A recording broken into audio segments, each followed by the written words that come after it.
2 bulan lalu, waktu HP ini pertama kali rilis, sosial media langsung heboh. Ada yang bilang, ini HP perusak harga pasar. Tapi ada juga yang ragu, katanya layarnya kusam atau baterainya boros. Setelah 2 bulan saya pakai HP ini sebagai daily driver, untuk performa, kamera, sampai jadi mesin hotspot harian, akhirnya saya tahu, di mana letak manis dan pahitnya Poco X8 Pro ini guys. Tapi apakah ekspektasi awal tadi itu terbukti? Atau justru malah sebaliknya? Tonton video ini sampai habis ya. Satu hal yang paling saya rasakan bedanya dibanding seri terdahulunya adalah build quality-nya. Frame-nya sekarang bukan plastik lagi ya, tapi udah metal. Feel premiumnya dapat banget asli. Begitu dipegang rasanya kokoh dan solid, nggak ringkih. Ukuran layarnya 6,59 inci. Buat saya yang suka mobilitas tinggi, ini pas banget di tangan. Nggak kekecilan, tapi juga nggak sebongsor HP kebanyakan guys. Bobotnya pun juga terbilang ringan ya. Varian warna putih ini favorit saya karena clean, ada aksen garis minimalis di belakang, plus desain kamera simple dan nggak norak. Cuma ya itu, bagian belakangnya ini fiberglass, bukan kaca, tapi nggak apa-apa sih udah bagus, yang penting bukan 100% plastik. Kemudian lampu di lingkaran kameranya ini juga bikin tampilannya lebih menarik lagi. Tapi kalau bisa muter gitu mungkin lebih keren lagi ya. Sedangkan ini cuma kedip-kedip aja guys. Nah, kemarin sempat ramai isu kalau layar HP ini agak pucat atau kekuningan. Dan setelah saya amati, kalau dijajarkan langsung dengan HP lain, warna kuningnya itu emang agak kerasa ya guys. Tapi kalau dipakai sendiri sehari-hari, mata kita bakal langsung menyesuaikan dan gak bakal ngerasain kalau layarnya itu kuning guys. Apalagi panel AMOLED-nya ini justru performanya di luar dugaan ya. Yang kelebihan aslinya itu baru keluar waktu dipakai di outdoor. Dan waktu saya pakai langsung di bawah terik matahari, layarnya nggak meredup sama sekali, malah kelihatan tetap menyala, gonjreng, dan teksnya masih sangat terbaca jelas guys. Respon sentuhannya juga instan tanpa delay, ditambah lagi getaran haptic feedbacknya ini, pas kita ngetik itu kerasa tegas, padat, dan punya feel mahal seperti HP flagship. Kemudian untuk sektor audio, dual speakernya juga punya karakter yang seimbang, suaranya lantang, nggak cempreng, dan separasi suara kanan kirinya itu berasa pas banget waktu dipakai dengerin lagu atau audio visual guys.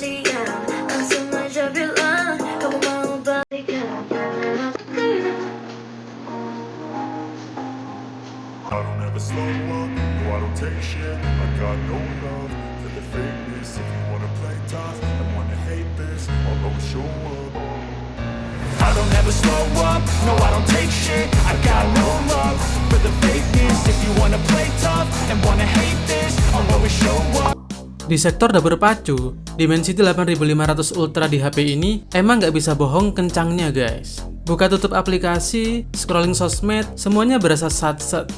Buat produktivitas, seperti rendering video 4K 30 fps di CapCut, durasi hampir semenit, bisa kelar hanya sekitar 30 detik aja guys. Cepet banget.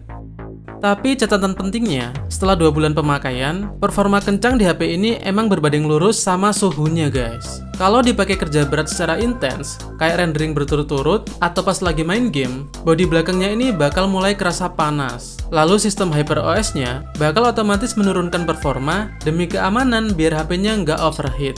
Jadi, kalau kalian rencana pakai HP ini untuk kerja rodi jangka panjang, apalagi di ruangan tanpa AC ya, mending pakai kipas tambahan, biar performanya tetap stabil dan lancar jaya guys.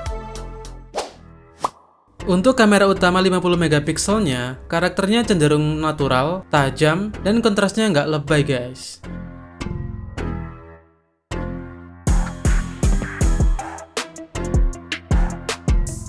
Sektor yang dikorbankan cuma di lensa ultrawide-nya yang biasa aja kalau malam.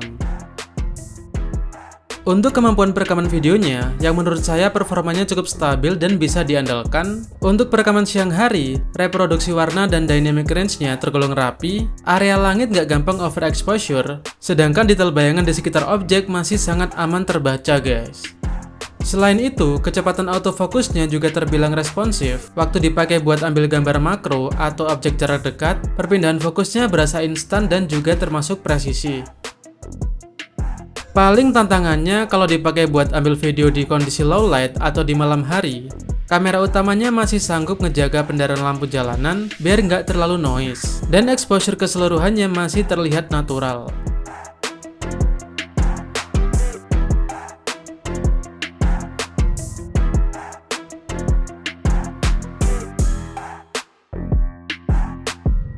Cuma ya itu, di area yang minim banget cahaya, detail tajamnya emang bakal sedikit berkurang.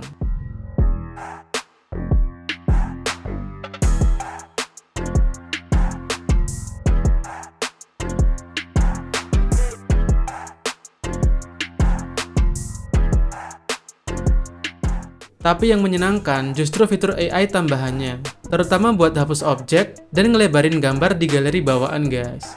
Ini beneran kepake di keseharian, tanpa perlu download lagi aplikasi pihak ketiga.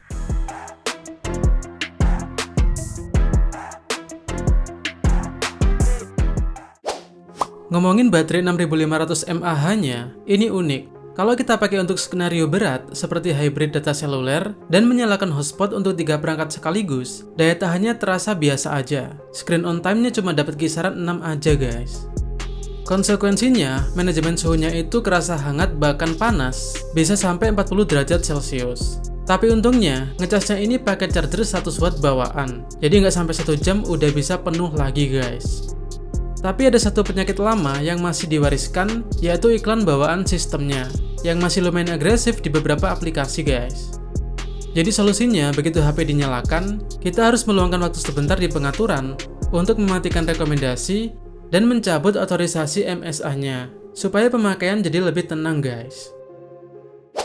Semenjak saya beli HP ini, HyperOS-nya udah dapat 1 kali update, yaitu dari HyperOS 3.2 ke HyperOS 3.3. Ya meskipun cuma update minor, tapi impresi pemakaiannya berasa makin matang guys. Dengan adanya fitur utama yang beneran kepake di keseharian kita guys. Seperti ada fitur Dynamic Island, buat memunculkan animasi interaktif di sekitar poni layar harian kita. Jadi pas lagi dengerin musik, pasang timer atau ngecas HP, statusnya bakal langsung muncul di atas secara minimalis, tanpa perlu kita buka aplikasinya dengan penuh. Lalu yang paling seru adalah fitur Circle to Search.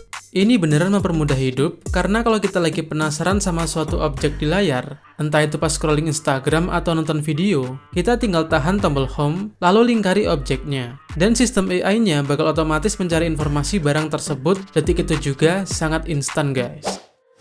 Jadi kesimpulannya, di harga 4-5 jutaan, Poco X8 Pro ini ngasih paket performa dan fitur yang sangat padat banget.